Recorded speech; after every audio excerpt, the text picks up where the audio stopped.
Bienvenue sur Planète Actuelle, la chaîne qui vous met au parfum des informations en Afrique. Romuald Wadani cristallise aujourd'hui toutes les attentions sur la scène politique béninoise.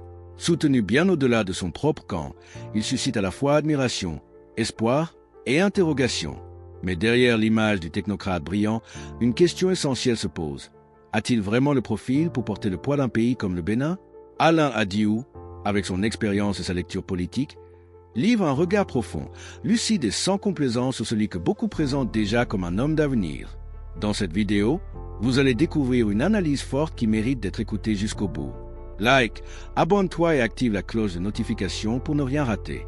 Je suis avec Alain Adiou, bonjour. Bonjour, cher ami. Ancien ministre, Oui. membre de l'opposition non partisane. Oui. Qu'est-ce qui cristallise les attentions autour de Romuald Wadani? On a constaté que, en dehors de la mouvance présidentielle qu'il a désigné comme candidat, on a vu de grands ténors, qu'on peut même dire de l'opposition, se rallier à sa cause. Pour preuve, je peux citer que Ousmane Batoko et Léon Basile Rossi, par exemple. Je ne suis pas sûr. Et bientôt, peut-être vous. Je ne suis pas sûr que Romuald Wadani, chez lui, tranquillement, en observant tout ça, se limite seulement à applaudir. Ok, le 12 avril, je serai élu par la grâce de Dieu. S'il y a beaucoup de Béninois qui sortent, si ceux qui ne sont pas sortis la dernière fois, dont on parle, 7 Béninois sur 10 qui ne s'étaient pas sortis, s'il y en a un peu plus qui sortent, que le taux de participation est un peu plus élevé, je serai tout fier, etc. Je ne suis pas sûr qu'il limiterait ses sentiments à cela. Il devait commencer, je crois, parce que je l'ai rencontré assez rapidement, le peu que je sais de l'homme, c'est un homme d'écoute, un homme de réflexion. Je suis sûr qu'il se poserait la question, qu'est-ce qui est en train de m'arriver? Je vais porter 14-15 millions, c'est rien. Un petit pays comme le Bénin, c'est rien. C'est Kérékou qui disait le Bénin est tout petit, mais son poids est lourd. Mais il s'agit du poids. Il s'agit du poids. Parce que ce jeune homme est pétri dans les finances internationales. Techniquement, il est très rodé. C'est un homme de chiffres. Mais en tant que président de la République, il va dépasser ça. Il ne devra plus être un homme de chiffres. Il devra être un homme de cœur, un homme d'émotion. On ne dirige pas seulement avec les chiffres. Les chiffres, c'est des pièges. Je peux m'exprimer ici, c'est des pièges. Quand les institutions de Bretton Woods s'intéressent aux pays africains avec les chiffres, ce n'est pas toujours joujou, ce n'est pas toujours à applaudir. Le développement, ce n'est pas uniquement, ce n'est même pas d'abord les chiffres. C'est l'humain, c'est le capital humain.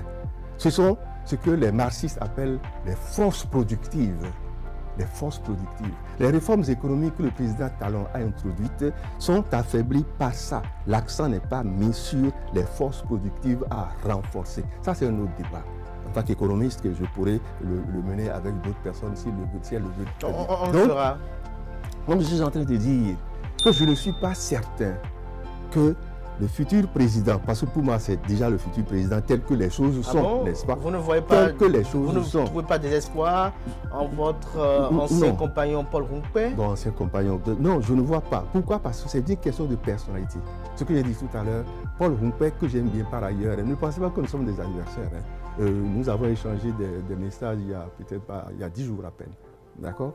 Mais je ne pense pas quelle était la contenance de ces messages-là? Je ne pense pas que ce soit un appel à soutien. L'homme de la situation. Un appel à soutien. Je ne pense pas, malgré la volonté, malgré sa disponibilité, tout ça, M. Paul Rumpé n'est pas l'homme de la situation. En tout cas, tel que je l'ai décrit, moi, n'est pas de l'homme de la situation.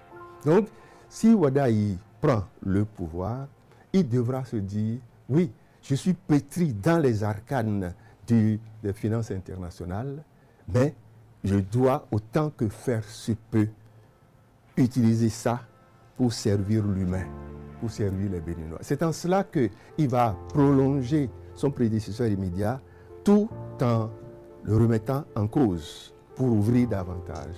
Donc, Vous avez dit que les gens le soutiennent de partout, mais je vous ai répondu, je ne suis pas sûr que c'est de ces soutiens-là qu'il a d'abord besoin. Il a besoin aujourd'hui de nos prières, à la limite, je dirais, de notre compassion, parce que c'est lourd. C'est lourd. Vous le verrez 2 ans après, mais il ne sera plus aussi jeune.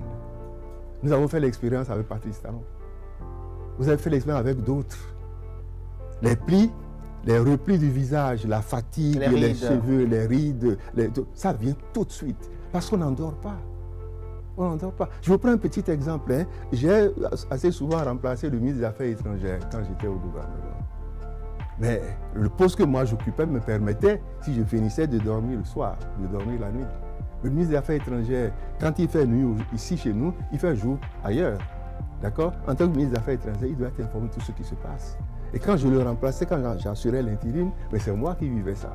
Donc je n'avais pas d'heure pour dormir. Et quand tu sors le matin de chez toi, tu as toujours un petit sac. Si jamais on t'appelle, on te donne le billet, tu rentres plus chez toi, tu t'en vas. Et tu reviens quand tu as fini la mission. D'accord? Alors c'est ça c'est seulement pour un ministre des Affaires étrangères, mais pour un chef d'État, c'est très très lourd. Donc, le jeune homme, notre jeune frère, notre fils, parce qu'il est de la génération de mon fils aîné, il a besoin qu'on l'accompagne de nos prières, d'accord, qu'on le soutienne, d'accord, de nos prières, et beaucoup de sagesse de la part des Béninois. Ce sont les Béninois qui rendent la vie très difficile. Mais il hérite de quelque chose d'extrêmement difficile pour le pays. N'hérite pas de Patrice Talon qui veut, qui peut. Ah bon, comment? Non, parce que ce que le président Talon lui laisse comme héritage, en des points, c'est positif, les réalisations physiques. Ce n'est pas ça le développement. Les réalisations physiques sont importantes, d'accord? Mais elles ne conditionnent pas. Elles sont impressionnantes. C'est pas ça, c'est pas l'impressionnant. C'est pas l'impressionnant qui compte. Et l'attractivité. C'est pas l'impressionnant qui compte. Et l'attractivité. Est-ce que ça structure, j'allais dire, le développement économique.